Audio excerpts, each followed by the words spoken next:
Greetings in Jesus Christ, precious and wonderful name. Our Bible study lesson for today is about the second coming of our Lord and Savior, Jesus Christ. Okay po? Now, umpisahan po natin sa verse 9 ng Revelation chapter 19. And he saith unto me, Write, Blessed are they which are called unto the marriage supper of the Lamb. And he saith unto me, These are the true sayings of God. At sinasabi niya sa akin, isulat mo, mapapalad ang mga inanyayahan sa paghapon sa kasalan ng kordero. At sinasabi niya sa akin, ang mga ito'y siyang tunay na mga salita ng Diyos. Okay, now, i-identify po muna natin yung bride. Sino po ba itong bride? Ang bride po ay yung church, the body of Christ. Lahat po ng mananampalataya kay Jesus na binili ng dugo ng Panginoong Jesucristo. Okay po? Sila po ang bumubuo ng church na si Jesus ang head.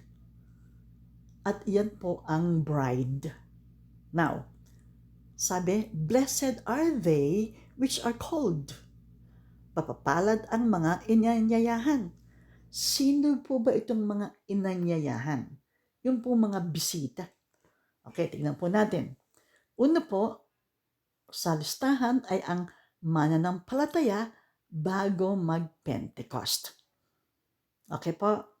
So, sila po ay mananampalataya sa Diyos, pero hindi po sila binili ng dugo ng Panginoong Hesukristo. Kaya po sila ay hindi kasama sa rapture. Okay po?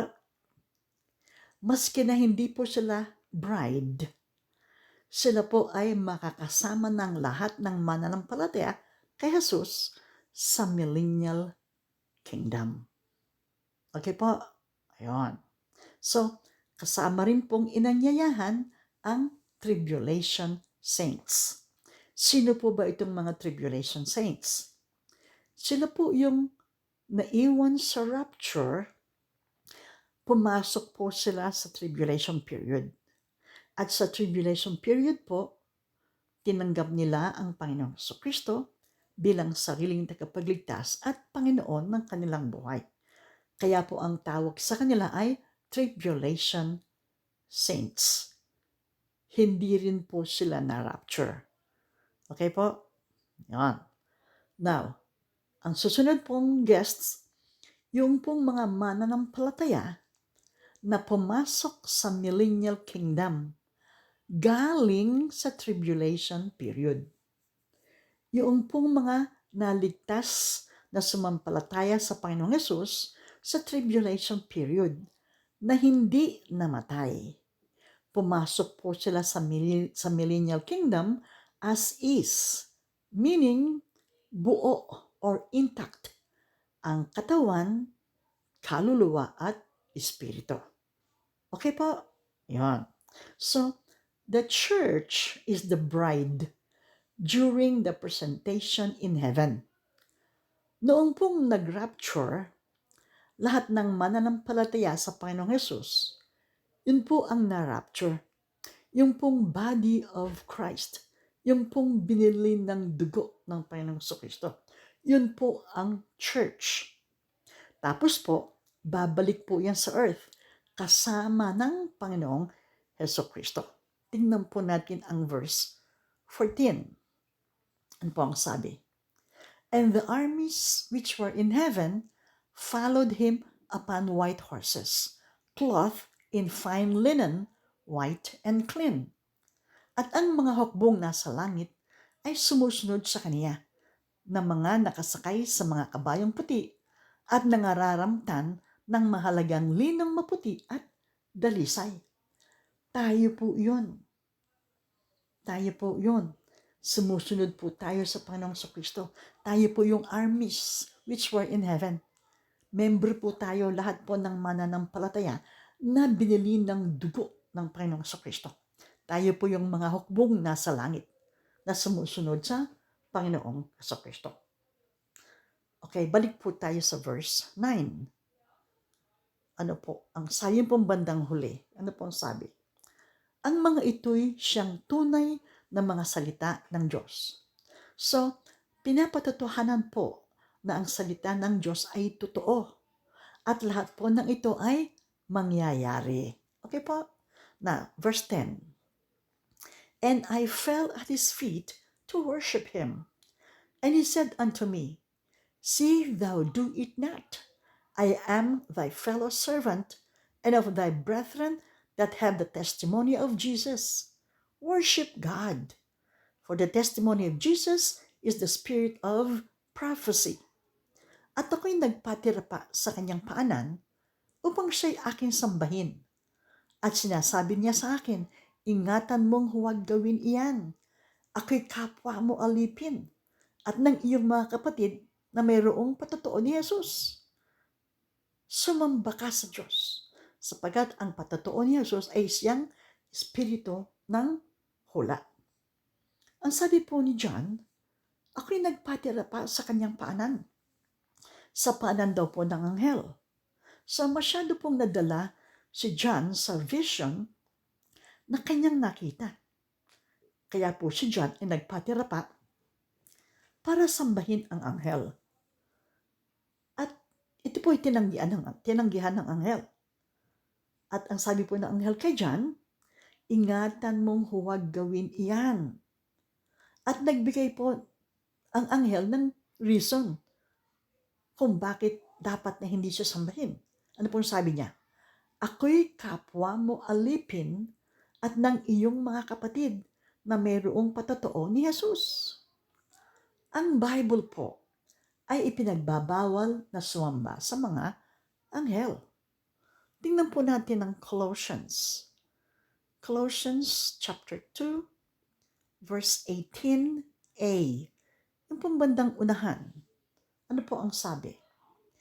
Sino man ay huwag manakawan ng gantimpala sa inyo sa pamamagitan ng kusang pagpapakababa at pagsamba sa mga anghel.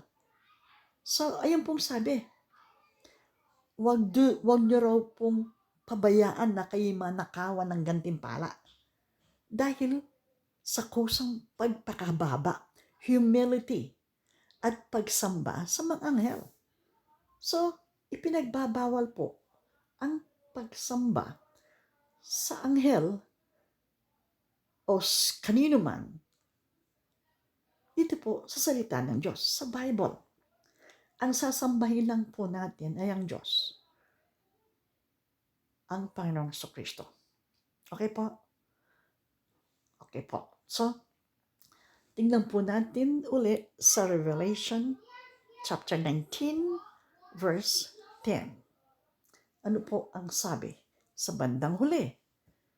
Ang patotoo ni Jesus ay siyang espiritu ng hula.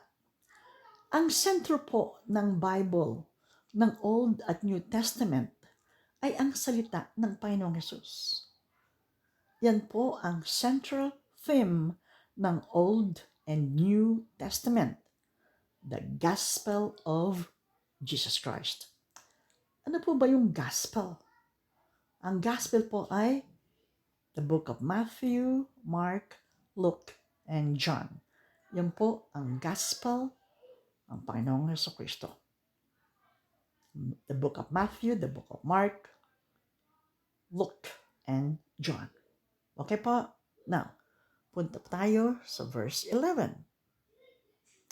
And I saw heaven opened, and behold, a white horse. And he that sat upon him was called Faithful and True.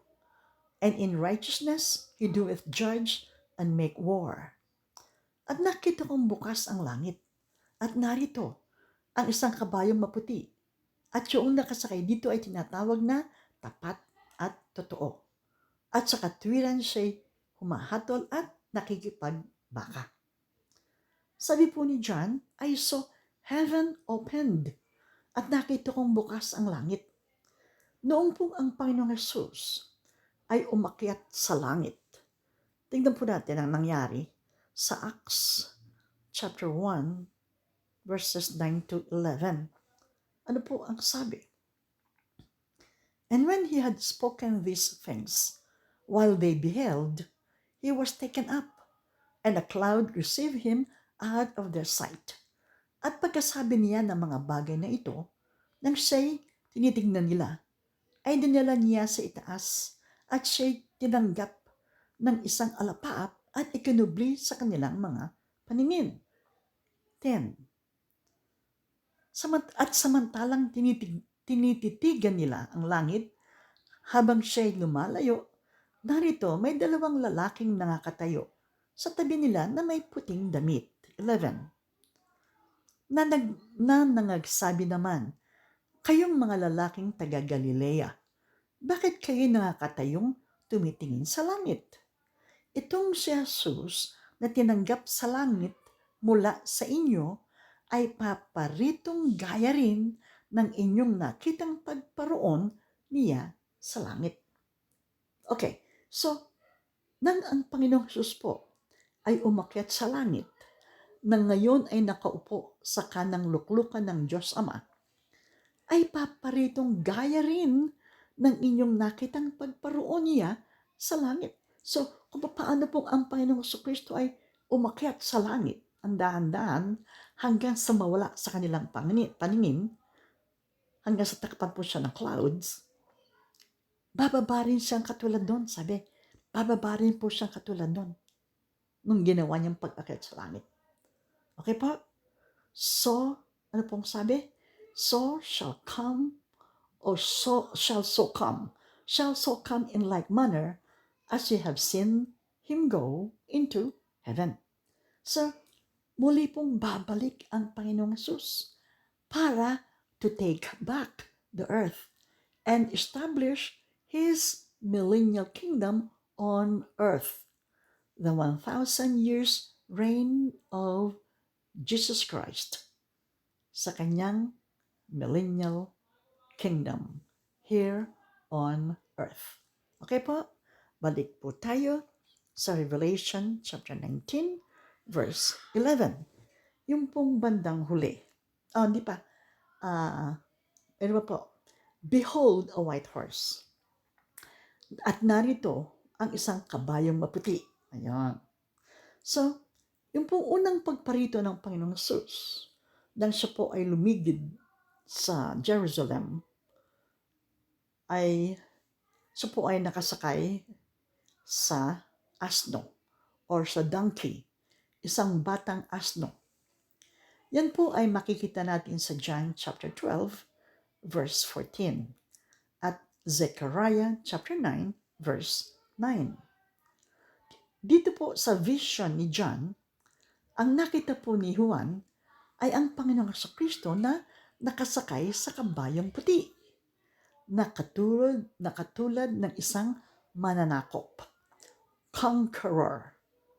Tingnan po natin sa kanyang pagbabalik, kung ano po ang mangyayari sa kanyang unang pagbabalik. Sa Zechariah chapter 14, umpisa po sa verse 1. Ano po ang sabi? Behold, the day of the Lord cometh, and thy spoil shall be divided in the midst of thee. Narito, ang araw ng Panginoon ay dumarating, na ang iyong samsam ay babahagihin sa gitna mo.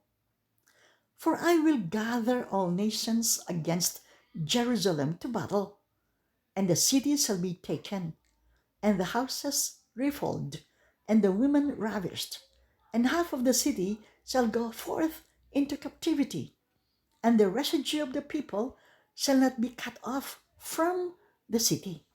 Sapagkat aking pipisanin ang lahat na bansa laban sa Jerusalem sa pagbabaka, at ang bayan ay masasakop, at ang mga bahay ay lolooban, at ang mga babae ay dadahasin, at ang kalahati ng bayan ay yayaon sa pagkabihag, at ang nalabi sa bayan ay hindi mahihiwalay sa bayan. 3. Then shall the Lord go forth and fight against those nations, as when he fought in the day of battle. Kung magkagayoy, lalabas ang Panginoon at makikipaglaban sa mga bansang iyon, gaya ng siya'y makipaglaban sa araw ng pagbabaka.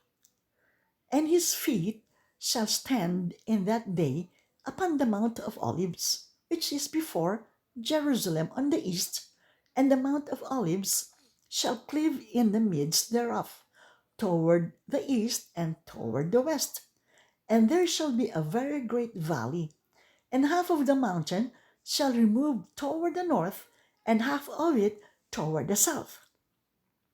At ang kaniyang mga paa, ito po ay paa ng Panginoong Kristo, at ang kaniyang mga paa ay magsisitayo sa araw na iyon sa bundok ng mga olibo na nasa tapat ng Jerusalem sa dakong silanganan. At ang bundok ng mga olibo ay mahahati sa gitna niya.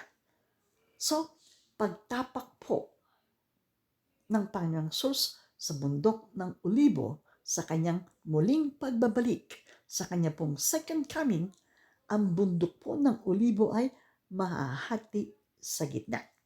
Okay po? Sa kanya pong unang pagbabalik, yun po ay sa Battle of Armageddon. So po ay makikipagbaka sa mga bansa na kanyang tinipon. Okay po? Okay. Yun po ang pangalawang pagpalitan ng Panginoon Kristo, at yun po ay mangyayari sa bundok ng Olivo para po sa Battle of Armageddon. Susunod po, ang doom of the Antichrist and the false prophet. Ang Antikristo po at ang false prophet, sila po ay buhay na itatapon sa dagatang apoy. Yan po ay nasa Revelation chapter 19 verse 20. Susunod po doon, Satan bound in the bottomless pit during the kingdom age. Yan po ay nasa Revelation chapter 20 verses 1 to 3. Completion of the first resurrection and the kingdom age ang susunod, to establish Jesus' millennial kingdom on earth. Yan po ay nasa Revelation chapter 20 verses 4 to 6. And sa Isaiah chapter 11 verses 6 to 9.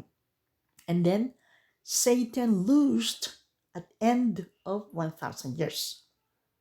Yan po ay nasa Revelation chapter 20 verses 7 to 9. Then Satan cast into the lake of fire.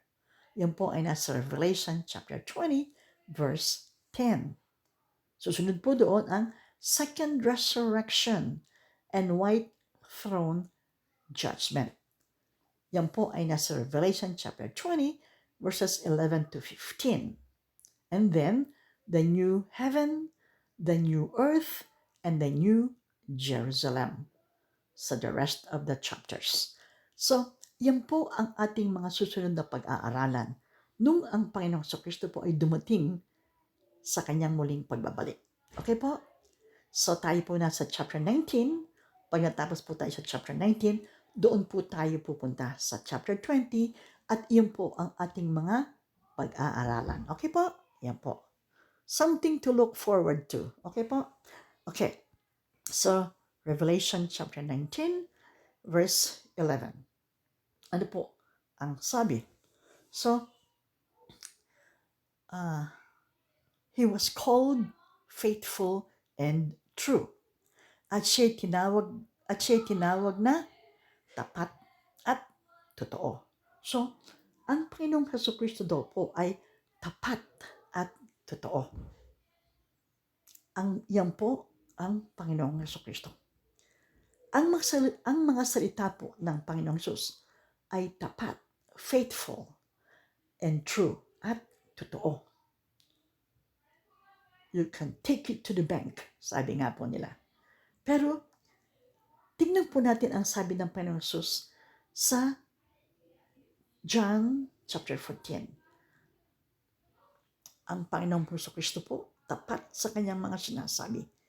Kaya po, sigurado tayo na lahat ng kanya pong sabihin o kanyang sinabi ay mangyayari. John 14, chapter 1 to 4. Let not your heart be troubled. Ye believe in God. Believe also in me. In my Father's house are many mansions. If it were not so, I would have told you. I go to prepare a place for you.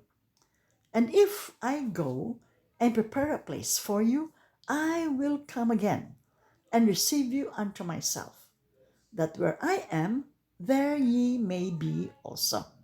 And whither I go, ye know, and the way ye know. Tapos sinigot, tinanong po siya ni Thomas. Sabi po ni Thomas, Lord, we know not whither thou goest, and how can we know the way? Tapos sinigot po siya ng Panginoon sa Kristo. Sabi po ng Panginoon, I am the way, the truth, and the life. No man cometh unto the Father but by me. Ang sabi po, huwag magulumihanan ang inyong puso. Magsisampalataya kayo sa Diyos. Magsisampalataya naman kayo sa akin. Sabi po ng Panginoon sa Kristo yan. Sa bahay ng aking ama ay maraming tahanan. Kung di gayon, ay sinabi ko sana sa inyo, sapagkat ako'y paroroon upang ipaghanda ko kayo ng dakong kalalagyan. At kung ako'y pumaroon at kayo'y maipaghanda ng kalalagyan, ay muling paririto ako at kayo'y tatanggapin ko sa aking sarili upang kung saan ako naroroon, kayo naman ay dumuon. At kung saan ako paroroon, ay nalalaman ninyo ang daan. Sabi po ni Tomas, sinabi sa kanya ni Tomas, Panginoon, hindi namin nalalaman kung saan ka paroroon. Paano ngang malalaman namin ang daan? Ito po ang sagot ng Panginoong Kristo. At sinabi sa kanya ni Jesus, Ako ang daan at ang katotohanan at ang buhay. Sino man ay hindi makaparoroon sa Ama, kundi sa pamamagitan ko. So, alam niyo po, ang salita ng Panginoong Kristo speaks for itself. Napakaliwanag po ng sinabi ng Panginoong Kristo. Ano pong sabi niya? Sumampalataya kayo sa Diyos, sumampalataya rin naman kayo sa akin. See? Ako'y pupunta sa tahanan ng aking ama. Doon sa lugar ng aking ama, maraming tahanan. Ako'y pupunta roon para maipaghanda ko kayo ng kalalagyan. At pag naipaghanda ko na kayo ng kalalagyan, ako'y muling paririto. Ako'y muling babalik upang kunin kayo. Para kung nasaan ako, andun din kayo. Kaya ano pong sabi? Sabi po nito, hindi ko alam. Hindi namin alam kung saan ang daan. Kaya po ang sabi ng Panginoon Jesus, Ako ang daan at ang katotohanan at ang buhay. Sino man ay di makaparoroon sama, kundi sa pamamagitan ko. So, ang salita po ng Diyos ay tapat at totoo. Faithful and true. At lahat po ng salita ng Panginoong Jesus ay mangyayari. Kaya po ang tanong, handa po ba kayo sa kanyang pagbabalik? Ikaw lamang po ang makasasagot niyan. Dahil ang relasyon po kay Kristo ay personal. It's between you and the Lord. Kayong dalawa lang po ang nakakaalam. Personal po yan. Kaya po, nakahanda ka ba sa pagbabalik ng Panginoong Jesus? Okay po, so hanggang sa susunod na pag-aaral, I hope and pray that I will see you here, there, or in the air. Goodbye!